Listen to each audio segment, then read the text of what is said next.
This is Autoline Daily, the show dedicated to enthusiasts of the global automotive industry. It sure looked like China had COVID under control, but now it looks like it's getting out of hand. Yesterday, we reported that Volkswagen and Toyota had to shut down plants because of COVID restrictions. Today, it's Tesla's turn. Reuters reports that it's suspending production in China for a couple of days. In Shanghai, where Tesla's factory is located, authorities are telling residents not to leave their homes.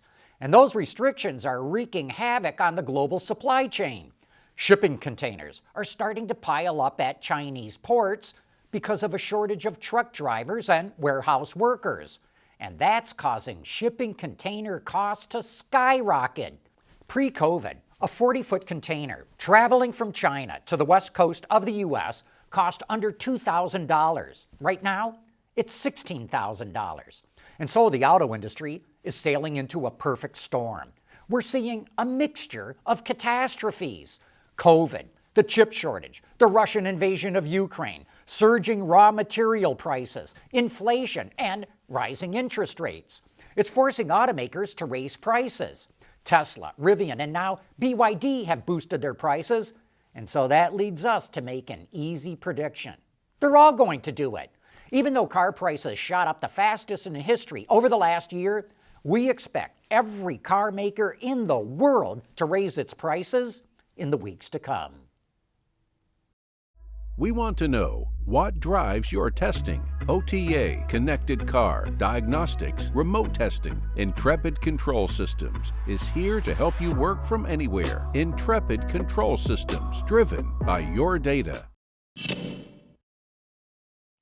Cadillac provided a business update of how it's doing, and here's the key takeaways. Cadillac sold 374,000 cars globally last year, close to its all-time record. The hand-built Celestiq will debut next year and will be the first to offer Ultra Cruise, which is the next step up from Super Cruise.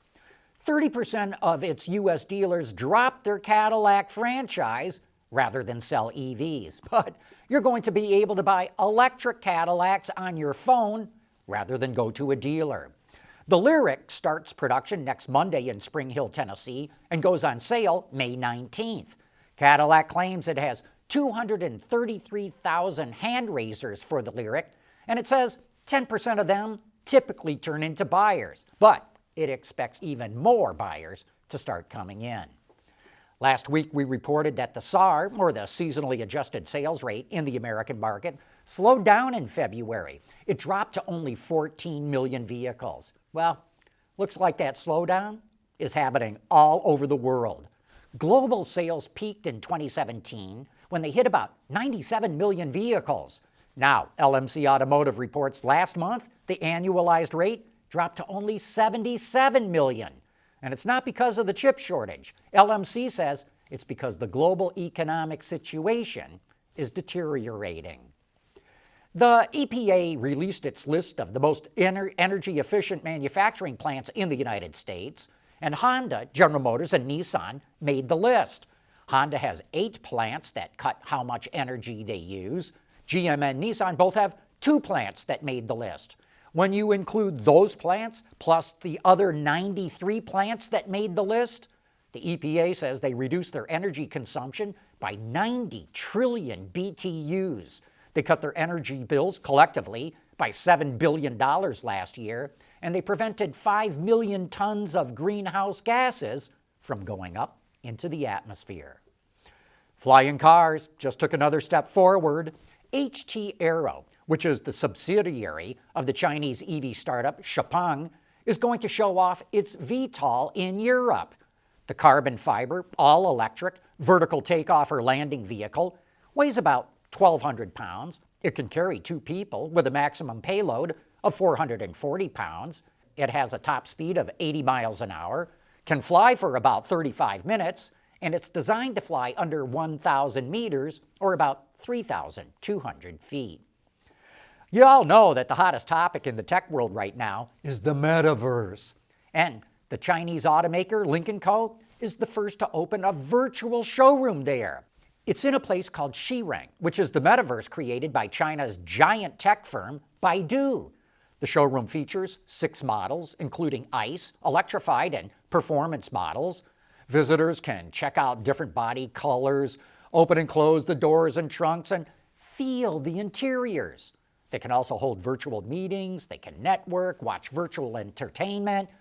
Next, Lynk & Co. wants to host car shows, new model launches, and even hold virtual test drives. So, what do you think? Are you ready to start shopping for cars in the Metaverse? We'd love to hear your thoughts.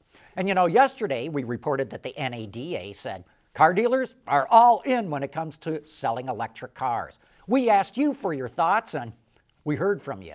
That's coming up next with You Said It.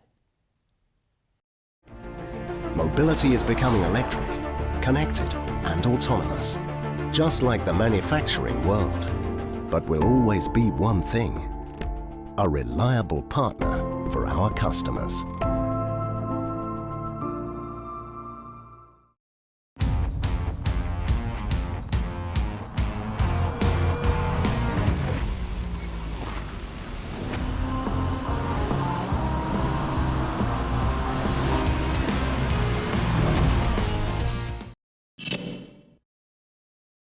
And now it's time for You Said It. Yesterday, we reported that NADA says car dealers are all in when it comes to selling EVs. So we asked you to share your experiences with buying an EV from a traditional dealer. We sure got an earful. Here's a good sample of some of your feedback, which we had to edit, but we only edited it to fit it all in. Philip Lasko said, I purchased a Mach-E from a traditional dealer. Transaction was professional and friendly.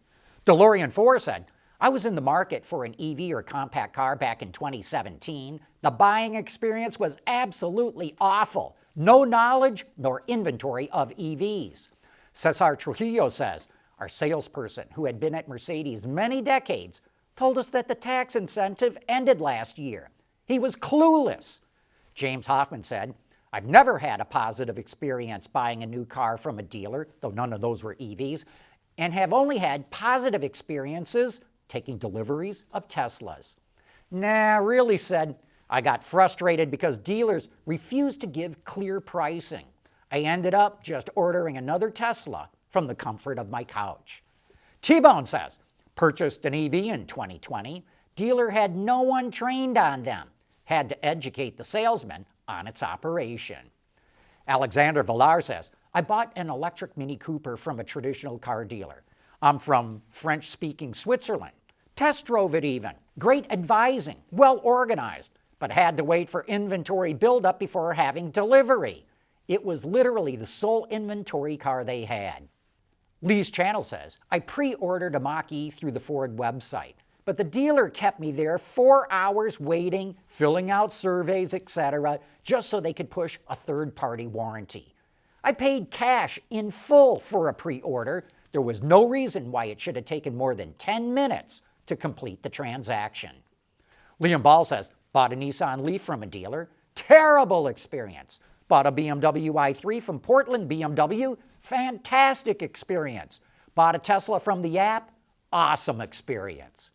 Nebula 1701 says, I got all 3 of my Volts from Bowman Chevy here in Michigan. They've always been very supportive of EV adoption and knowledgeable. Bromance says, bought my VW e-Golf in 2019. They had no effing clue about the car. Then I got my Tesla Model 3, and he followed that by emojis that were smiling wearing sunglasses. Dan Manka says, I bought an EQS from a dealer, but I made all communication and papers by WhatsApp. I met the dealer in person only when I received the car. Barry Hamilton says, in February 2020, we bought a Chevy Bolt in Glenwood Springs, Colorado. Dealer was and is committed to EVs, had good selection, knowledgeable, and deep discounts. So there you go. It's a mixed bag. Some people had bad dealer experiences. Some had good ones. Everyone seems to like the way that Tesla does it. And I hope the National Auto Dealers Association takes a moment to read your responses. Anyway, that brings us to the end of today's report. Thank you for watching.